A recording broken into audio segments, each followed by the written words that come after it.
I also want to add some music in the background of this movie. We'll talk about where to find music here in a little bit, but I have some songs here. And in my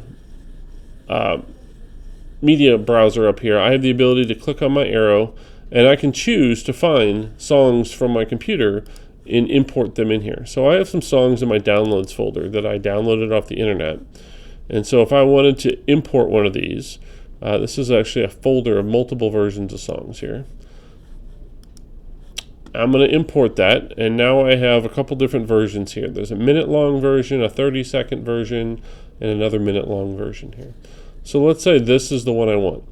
I'm going to click on it, and I'm going to drag it down here into my movie. Now, when I drag, there is a spot all the way at the bottom. It's kind of hard to see with the black background, but there's a little music note down here. That's what I want to hit when I drag this down here.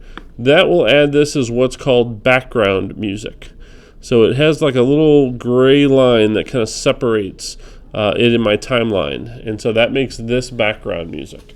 Now the reason I want that to be background music is because when I play my video, it will automatically lower the volume of my background music anytime I'm talking. And anywhere there's a pause or where there is no recording, then that music goes back up.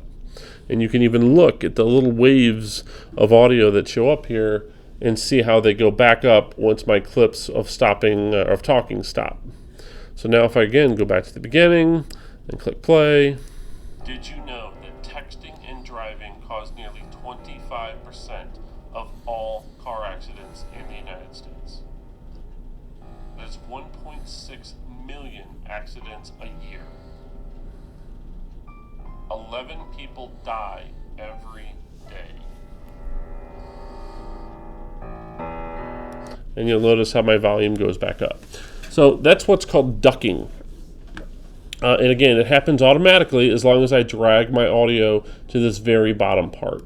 If when I add my audio, if I simply clicked on it and drag it just down here, or maybe even right below my clips, but not in this bottom track, it will not do that automatically for me. So I need to make sure that when I drag my music, I drag it all the way down into that bottom track so it shows up as background music in my movie. Now, if parts of my movie are too soft or too loud, every single clip with audio has a horizontal line in it. And I can click on that horizontal line and I can drag it up or down to raise or lower the volume. 100% is normal volume. And again, anything louder than that will raise it louder. Anything lower than that will raise it lower. Now, the one thing you want to avoid when you're doing that is you do not want to see yellow and red. All right, yellow and red means this is going to create static because it's going to essentially blow out your speaker volumes at the max levels when it plays. So this is anywhere you're going to see these peaks of red and yellow, that's going to sound really bad. So you want to try to make it as loud as you can without hitting those yellow and red peaks and valleys to make sure that it's nice and easy to hear. Now, if you notice that even with the volume ducked, lowered down here with my voice, if it's still not low enough, another option is if I click on a clip of recorded volume like this here, and I go into my viewer and I click this little speaker icon. This right now tells me that the volume of other clips is being lowered. That's what this little checkbox means. And again, it does that automatically because my sound or my music is down there. But I could go ahead and adjust that to control exactly how much lower it makes that volume of those other clips.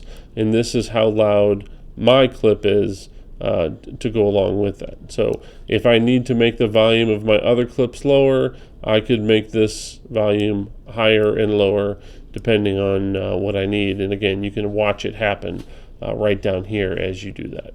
Again, the auto button will automatically adjust it based on what it thinks is the highest and lowest points. This does work for video clips as well.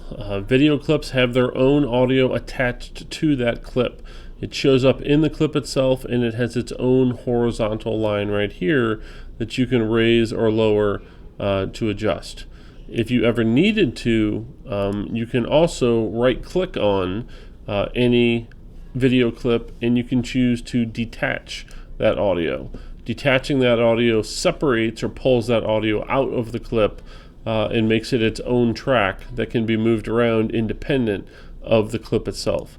So if you ever wanted to do something where you wanted to keep the audio but maybe replace the video part, that's how you can do that. And again, that audio clip also has its own individual volume control, just like that.